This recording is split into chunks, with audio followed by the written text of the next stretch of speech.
I never expected to come home on a Thursday evening and find my marriage being treated like a science experiment. I had stopped by a small bakery on Riverside Avenue on my way back from work, picking up a box of warm almond croissants, my wife's favorite. We hadn't spent much time together lately, and I thought a quiet evening at home would be a nice reset. Something simple, something grounding, something that might remind us of what we still had. But when I pushed open the front door of our apartment in Westford Heights, I froze before I even had the chance to call out her name. Voices came from the living room, female voices, excited and conspiratorial, their tone unmistakably smug. They didn't hear me come in. And then I heard my wife, Clara. Her voice was strained, like she was nervously trying to keep up with her friends. I don't know if it's a good idea, she said. A woman named Tiffany, one of her closest friends, snorted. Clara, stop being dramatic. It's a test, that's all. If Mark really loves you, he'll take it seriously. He'll panic a little. That's the point. My heart slammed against my ribs. Another friend, Julia, chimed in. Exactly. Tell him you're not sure you're happy anymore. Say you need time to think. If he fights for you, then you know he's worth it. A test, a performance, manipulation wrapped in the language of self-discovery. I stood in the hallway, still holding the bakery box, my knuckles white on the handle. Clara hesitated. But what if he takes it the wrong way? Tiffany laughed so hard it echoed off the walls. Come on. Mark worships you. He'll freak out. He'll beg. And you'll finally know he's committed. My stomach twisted. My ears rang. I had to grip the edge of the wall just to steady myself. They were planning to lie to me, to deliberately put me through emotional hell, for entertainment, for validation, because her friends needed a cheap thrill. I didn't know whether I wanted to walk in and confront them or walk out and disappear. Instead, I stood there for another minute, silently, listening to the people who claimed to care about my wife, and by extension about us, encourage her to set fire to our relationship so she could watch how fast I'd try to put out the flames. Julia's voice turned, teasing.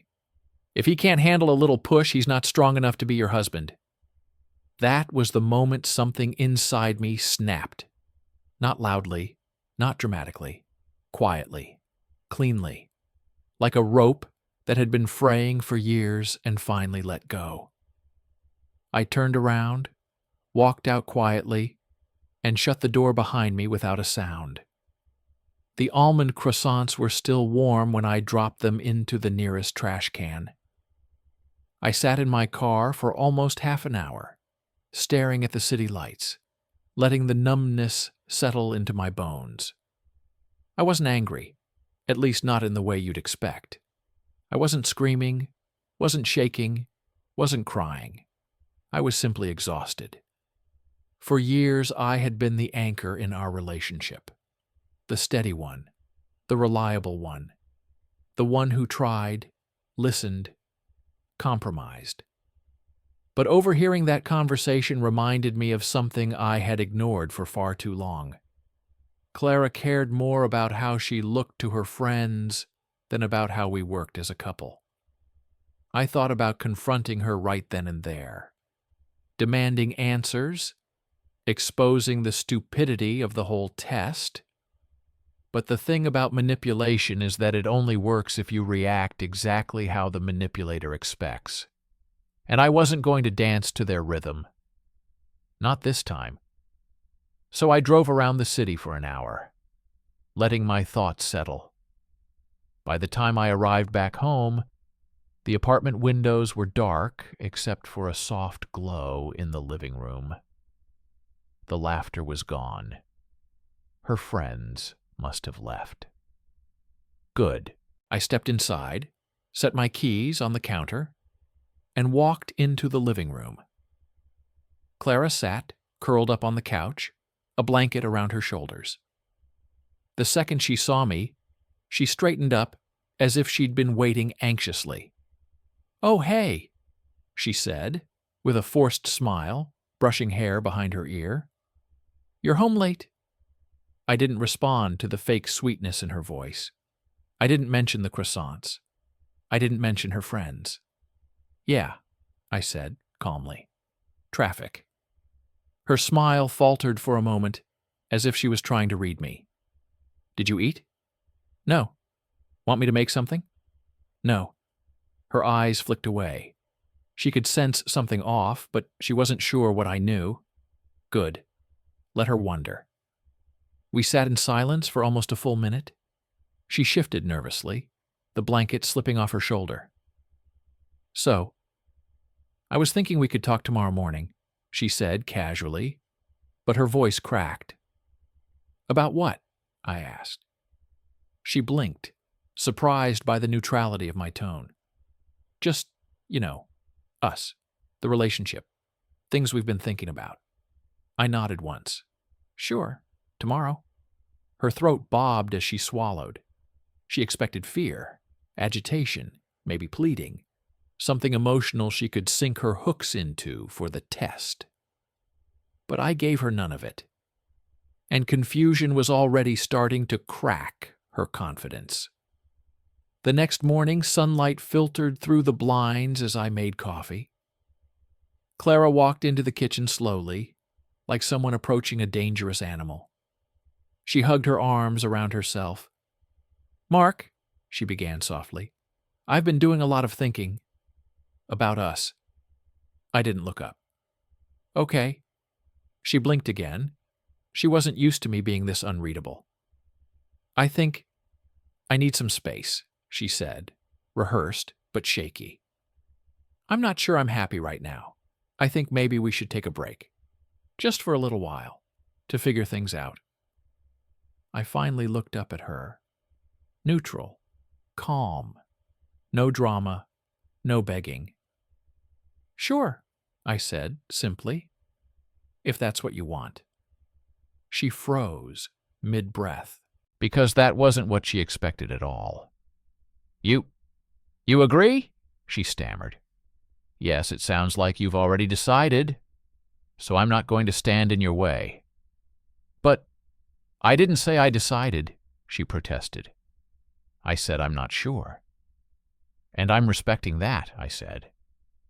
"If you're unsure about wanting to spend your life with me, then taking space makes sense." She stared at me like I had spoken in another language. "Mark, are you angry?" "No." "Upset?" "No." She stepped closer. "So you're okay with this?" I shrugged lightly. "You want a break? I'm giving you one." A flicker of panic flashed in her eyes. She hadn't expected this. She had expected me to fight, to grab her hand, to plead, "Don't leave," to confirm her friend's predictions. Instead, I calmly pulled a suitcase from the closet and set it on the bed. Her breath hitched. "What? What are you doing?" "Giving you the space you asked for," I said, folding shirts neatly. "I'll move into the guest room for now." "But that's not—" "Mark, wait, why are you—" "You said a break," I repeated evenly. "This is what a break looks like." Her composure began to crumble. She reached for the suitcase zipper, as if trying to close it. "Stop. Slow down. I didn't mean for you to just—" "You wanted distance. I heard you. I wanted time, not for you to pack up and move out of our room." I didn't raise my voice. I didn't argue. I didn't feed the fire she'd hoped to spark. "Clara," I said gently, "you're free to figure out what you want. I'm not going to force you to stay in something you're questioning." Her breathing grew uneven, panic creeping across her face. This wasn't a test anymore. This was a reality she hadn't prepared for. By the afternoon, she had stopped pretending to be calm. She hovered around me as I moved some of my things to the guest room, Her phone buzzed constantly, her friends, the same ones who told her to run the experiment. She kept glancing at the screen but didn't answer. "Mark," she said suddenly, voice trembling. "I think maybe we should talk about this more." "We can," I said, "from a healthy distance, like you wanted." "That's not what I wanted," she snapped, then immediately softened her tone when she realized how harsh she sounded. "I just needed to understand where we stand." "And now you can," I replied calmly. She stared at me, hurt and confused, because for the first time in our marriage, she wasn't in control of the emotional narrative. By Sunday evening, she was visibly unraveling. Her phone was lighting up nonstop. Her friends, no doubt, were demanding updates on how I was reacting, on how devastated or desperate I was. But there was nothing for her to report, and that terrified her. Monday morning arrived, and just as I was pouring coffee, Clara walked into the kitchen with her hair tied back and dark circles under her eyes. "Mark," she said quietly, "maybe we should see a marriage counselor." That was fast. Stage 1 panic complete. I took a sip. "Maybe." "You don't sound convinced," she whispered. "You said you're not sure you're happy. Therapy won't give you certainty." "So you don't want to try?" she asked sharply. "I want stability," I said, "and honesty." Her lips pressed into a thin line. She was losing her balance, and she felt it. "We can't just take a full break," she pleaded. "That's not what I wanted. You asked for space. I'm giving it to both of us." She swallowed hard. "Are you giving up on us?" "No, Clara. I'm giving you exactly what you asked for." That was the moment her eyes filled with fear. Not just insecurity, but the realization that she had triggered something she couldn't control. And she didn't even know that I had heard everything. Not yet. But she would. And when the truth came out, she wouldn't just regret the test. She would run from the shame of it. Clara wasn't used to silence from me. She wasn't used to distance. She certainly wasn't used to a version of me who didn't jump to fix the moment something felt off between us. For years, I had been the one who held things together. Not because she asked, but because I believed that love meant effort. That marriage meant showing up even when you were tired. That partnership meant stepping forward when the other person faltered. But now, Clara was realizing something that should have been obvious from the start. When you decide to test someone's commitment, you risk discovering they no longer owe you the performance you expect. And every hour that passed, she was discovering that in real time. On Monday afternoon, she called me from work during her lunch break. We rarely talked during the workday unless something important happened, so the call itself was a sign of her anxiety. I answered on the third ring. "Hey," I said calmly. Her voice was small. "Mark, are we okay?" "We're figuring things out," I replied with neutral warmth. "That doesn't sound like a yes." "We're in the middle of a break," I reminded her. She sucked in a breath. "A break? I didn't think you'd take it this literally." "I'm just respecting what you said. Mark, I didn't say we needed to separate bedrooms.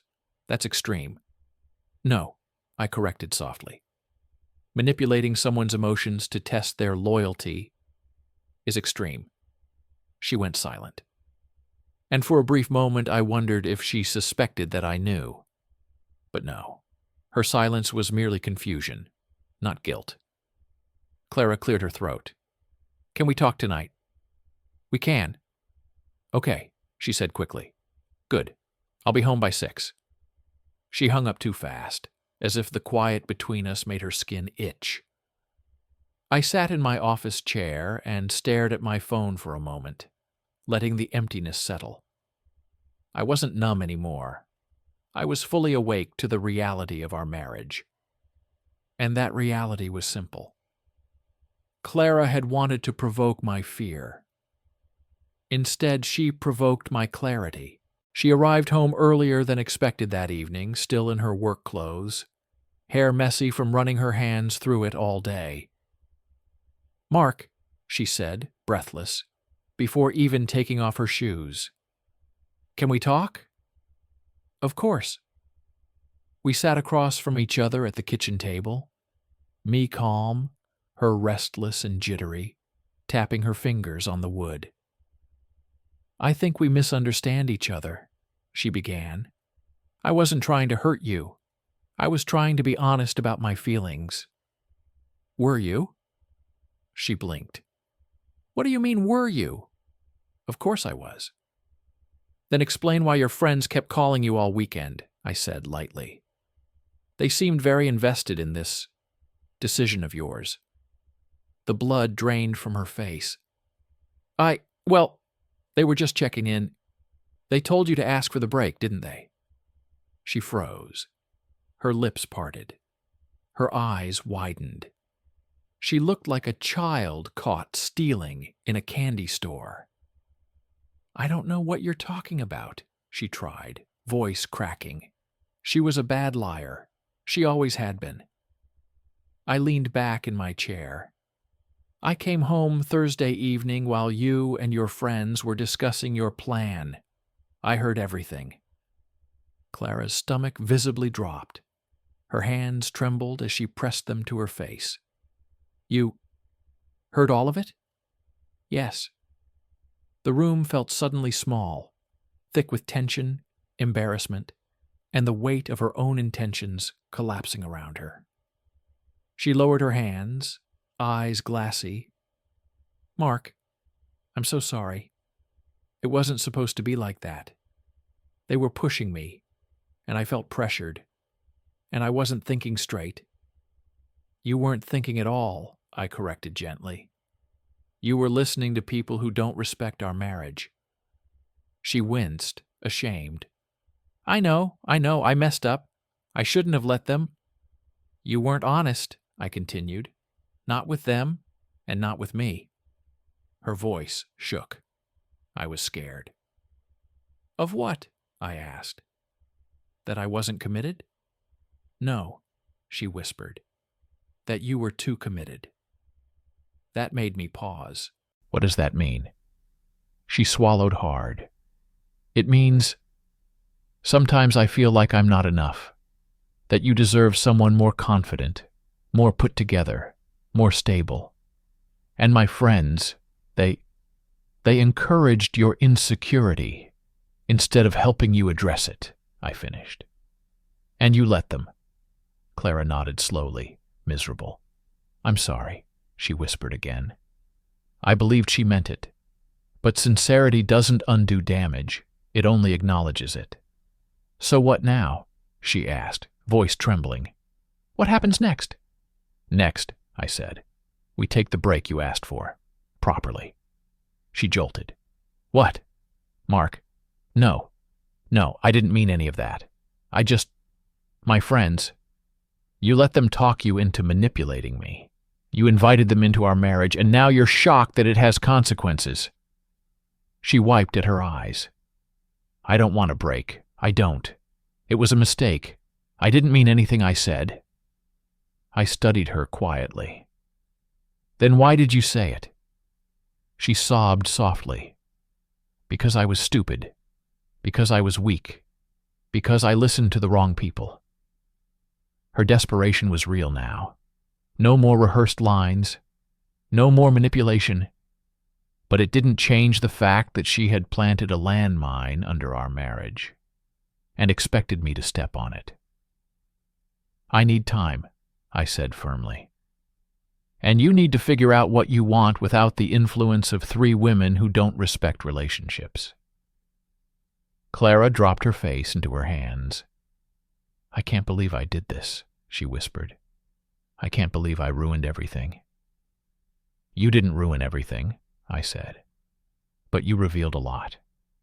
She lifted her head slowly. "Like what?" "Like the fact that your loyalty to your friends outweighs your trust in me. Like the fact that you'd rather test my commitment than communicate your insecurity.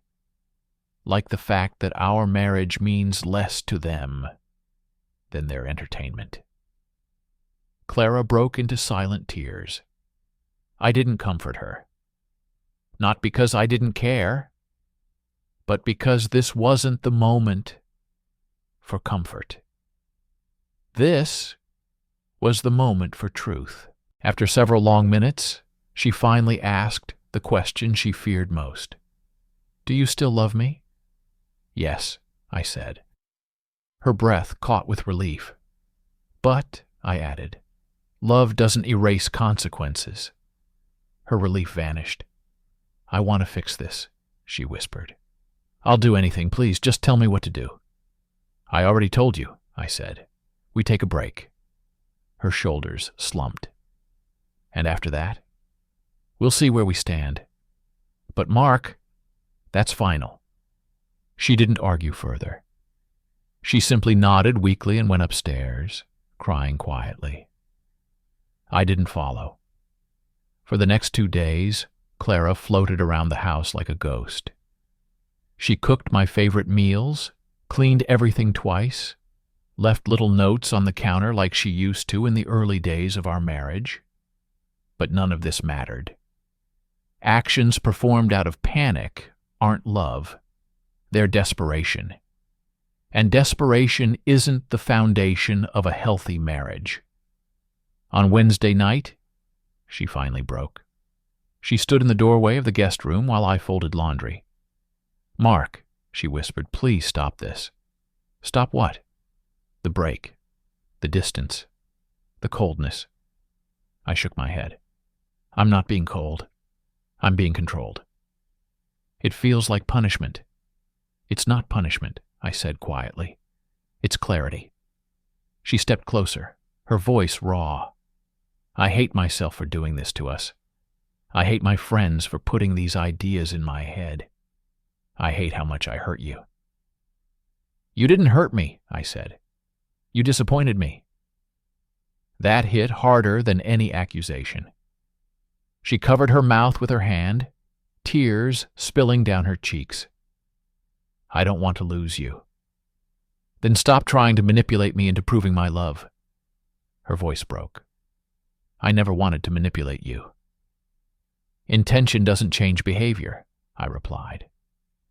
We stared at each other, the silence heavy and painful. "Mark," she whispered, trembling, "I want to fix this." "I know," I said softly, "but wanting isn't enough." The break continued, but the real unraveling hadn't even started yet. Because soon, Clara's friends would invite us to dinner, and they would learn exactly what their test had caused. And Clara would face the humiliation she created with her own hands. But that's part of the next chapter. Thursday morning began with an uneasy silence, one of those heavy metallic silences that seem to press against your chest. Clara moved quietly through the kitchen while I drank my coffee. She was trying to look composed, but her swollen eyes and trembling hands betrayed her. The guilt was eating her alive, and the break was forcing her to sit alone with it. No reassurance, no hand-holding, no immediate rescue from me. For the first time since I'd met her, Clara was facing the consequences of her own choices, without me softening the blow.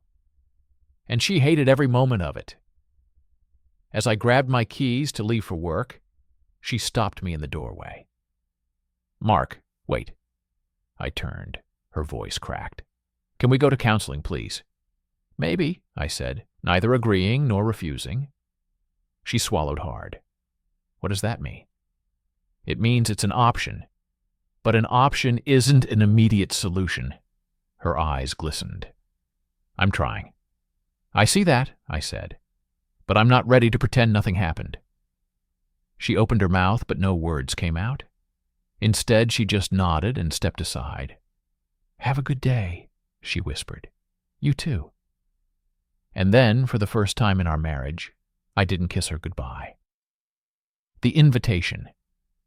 That afternoon, I received a text from an unknown number. "Dinner at Melissa's Saturday, 7 p.m. Bring Clara. We need to talk." Melissa was one of the 3 friends from the infamous call. The other 2, Tasha and Brianna, were probably involved as well.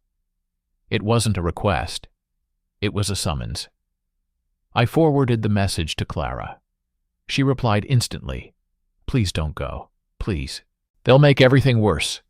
I answered, "We're going." Her next message came a minute later. "Are you doing this to punish me?" I responded, "No, but they need to hear the truth." Clara didn't reply again. The build-up. The tension only grew as Saturday approached. Clara walked around like somebody waiting for a verdict. She barely ate, barely slept, jumped every time her phone buzzed. By Saturday morning, she was pale and shaky. "Mark, what are you planning to say?" "The truth. And that is, I'll let it come naturally." She squeezed her eyes shut in dread. "They're going to humiliate me." "No," I corrected. "You humiliated yourself the moment you turned our marriage into a group project." That made her sit down, slowly, as if her legs stopped holding her. The dinner Melissa lived in a modern townhouse in a trendy neighborhood, one of those places that looked like it came straight out of a lifestyle magazine. When we arrived, the door was already open, as if they'd been waiting. Inside stood all 3 women, Melissa, Brianna, Tasha. They eyed Clara with smug sympathy, and eyed me with a kind of predatory curiosity, waiting to dissect whatever reaction I would give them. "Mark," Melissa said sweetly, "thank you for coming." "Of course," I replied calmly. "We felt this meeting was necessary," Tasha added. "Clara is going through a lot, and we needed to intervene." Clara flinched. I nodded once. "Great. Then let's talk about the intervention." They exchanged a quick glance, not expecting me to take the lead. Good. They needed the truth, and they were about to get all of it. The table of accusations dinner was set, wine poured, plates neatly arranged, but nobody touched their food. Tasha started. "We think Clara's doubts are valid. She's been under a lot of pressure, and she needed space to breathe." Melissa added, "She was brave enough to voice her uncertainty. You should respect that." "And since you agreed to the break," Brianna chimed in, "it shows you needed the space too." Clara stared at her plate, hands shaking in her lap. She knew what was coming, and she was terrified. I leaned forward. "Ladies," I said calmly, "let's talk about what actually happened." They straightened in their chairs. I continued. "On Thursday evening, I came home early. Clara didn't know I was there. I heard her call with all 3 of you." Brianna stiffened. Melissa's eyes widened. Tasha's smirk faded. "You told her," I said slowly, "to test my loyalty, to lie to me, to pretend she was unsure of our marriage, to stage a fake break." I looked at each of them. "In other words, you taught her to manipulate me." Clara covered her face in humiliation. But her friends? They went instantly defensive. Melissa glared. "That's not manipulation. That's protecting her emotional well-being." Tasha snorted. "Men test women all the time." "Not in my marriage," I said. Brianna crossed her arms. "You're overreacting." "No," I said firmly. "What you 3 did was plant seeds of insecurity in my wife's mind. Then you told her to enact a scenario that could destroy our marriage, just so you could see how I'd react." They all opened their mouths at once. I raised a hand. "Before you defend yourselves, One question. They quieted. Did any of you ever suggest Clara talk to me honestly instead of through games? Silence.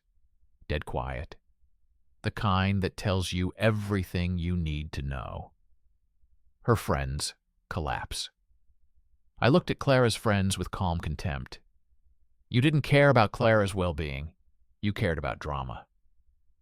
They began to crumble in different ways. Melissa flushed red with embarrassment. Tasha clenched her jaw, refusing to admit fault. Brianna blinked rapidly, shocked that her advice had real consequences. Clara finally whispered, voice trembling, "Please stop. Please." I ignored her. Your test didn't end with Clara saying she needed a break, I said. Your test ended when I agreed. They went still. You wanted to see if I'd panic, if I'd beg, if I'd lose my mind, if I'd fight for her. I lifted my gaze to them, voice steady. So let me tell you what your test taught me. 3 anxious faces stared back. It taught me that Clara listens to 3 women who don't understand love, commitment, or communication. It taught me that she valued your approval more than my trust. And it taught me that my marriage has been slowly suffocated by your toxic influence. Clara gasped softly, covering her mouth. Melissa sputtered, "We were trying to help." "No," I said sharply. "You were trying to control her marriage using your personal biases." Brianna whispered, "We didn't think you'd actually take the break seriously." "That's the thing about consequences," I said. "You don't get to control them." The table turns. Clara burst into tears. "Mark," she sobbed, "please, please stop. I know I messed up."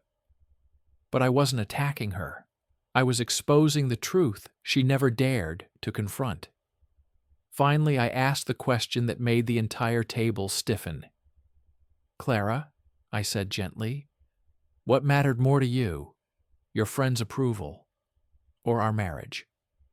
She fell apart completely. "I don't know," she cried. "I don't know. I thought they were helping me. I thought they were protecting me." "No," I said. "They were protecting their influence over you?" Melissa shot up from her chair. "That's enough. You're twisting things." I gave her a calm, unforgiving look. "You told my wife to fake insecurity because you were bored with your own relationships." She froze. Brianna whispered, "He heard the whole call." Melissa's face went white. Tasha exploded, "So what? She needed clarity." "And she got it," I said. "Just not the kind you expected." The end of the party. I stood. Clara grabbed my wrist. "Don't leave, please." I gently pulled away. "This dinner was a mistake," I said. "And I won't spend another minute condoning your friend's toxicity." I looked directly at the 3 women. "You owe Clara an apology, but more importantly, you owe her distance." Their silence was all I needed to hear. I walked toward the door. Clara scrambled after me, face streaked with tears. "Mark, wait." I paused long enough to say, "Clara, if you want this marriage to survive, you must decide right now. Do you choose honesty and partnership, or manipulation and audience approval?" Her breath hitched. And then something unexpected happened. She whispered, hoarse and broken, "I choose you. Not them. Not anymore." I nodded. "Then we're going home." And with that, the dinner and her friendship circle collapsed. Clara didn't look back once. Her friends watched silently from the doorway, stunned, ashamed, and powerless for the first time. Humiliation had found its rightful home. But the hardest part? Clara's true reckoning was still ahead. The drive home was heavy, emotionally suffocating, thick with realizations and raw vulnerability. Clara sat pressed against the passenger door, shoulders trembling, wiping tears that had no end. I didn't speak. Not because I wanted to hurt her, but because I needed to see what she would do when the silence wasn't a trap, wasn't a test, just a boundary. Halfway home, she whispered, voice fragile as cracked glass, They're not good for me, are they? I kept my eyes on the road. They haven't been for a long time. A tiny sob escaped her. I didn't realize, she said. I thought they were supporting me. I thought they understood me. They encouraged you to lie to your husband, I replied. That's not understanding. A long, trembling breath left her. Then quietly, what happens now? I didn't answer until we pulled into the driveway. Only then did I look at her. Now, I said evenly, we rebuild, or we walk away. But we do it honestly. She nodded slowly, as though finally, painfully understanding. The home that didn't feel like home. Inside the house, Clara immediately broke down again, sinking onto the couch. I'm sorry, she whispered over and over. I'm so sorry, Mark. I let her cry. Let her feel every ounce of the consequences she set in motion. When she finally calmed, I sat across from her. Clara, I began, I will be completely honest with you. What hurt me most wasn't the test. It wasn't even the lie. Her red, swollen eyes lifted. It was how easily you let their voices outweigh mine, our connection, our history. She closed her eyes again, tears slipping down. I know, she whispered. I know. I lost myself. I let other people tell me what my feelings were. Yes, I said gently. You did. Silence fell between us, soft this time, gentler, as if the walls finally exhaled. After a long moment, Clara spoke again. What do you need from me? I didn't sugarcoat it. I need boundaries. I need honesty. I need your friends out of our marriage. She swallowed hard. All of them. All of them. Her breath hitched, but she nodded. Okay, she whispered. I'll do it. The calls. The next morning, Clara sat at the kitchen table, phone in hand, face pale. Do you want me to do it somewhere else? She asked weakly. No, I said. Do it here. I need to know you're serious. She nodded. And then she dialed. Caller 1? Brianna? It rang twice. Clara, are you okay? Mark is manipulating. No, Clara interrupted, voice trembling but determined. You don't get to say that anymore. You almost ruined my marriage. A pause. What? Clara, we were helping. No. You were feeding my insecurities, and I let you. She ended the call and immediately blocked the number. Her hand shook, but she didn't hesitate. Call number 2? Melissa? Clara, thank God. I've been thinking about last night. I don't need your thoughts, Clara said firmly. I need space from your influence. Your advice was destructive. Clara, listen. No. She blocked her too. Call number 3. Tasha. Tasha answered with instant irritation. So, are you done being dramatic? Did he guilt-trip you? Tasha, Clara said sharply. You don't respect my marriage. You don't respect me. We're done. And she blocked her without letting her finish. When it was over, Clara placed the phone on the table and lowered her face into her hands. I walked to her, rested a hand on her shoulder. She sobbed once, but it wasn't the same kind of cry. It wasn't shame, it wasn't panic. It was release, a painful, necessary release. The rebuilding. We didn't fix things overnight. The next week, we attended our first marriage counseling session. Clara didn't hide a single thing. Not her insecurities, not her need for external validation, not the lies, not the test. She laid everything bare. Our therapist, Dr. Loring, looked between us and said, "This is repairable, but only with 2 things, truth and boundaries." We committed to both. Clara started journaling. I started communicating more directly instead of withdrawing. We went on small weekend trips, took evening walks, learned each other again without assumptions or filters. And every time a thought from her old friend group appeared in her mind, she told me.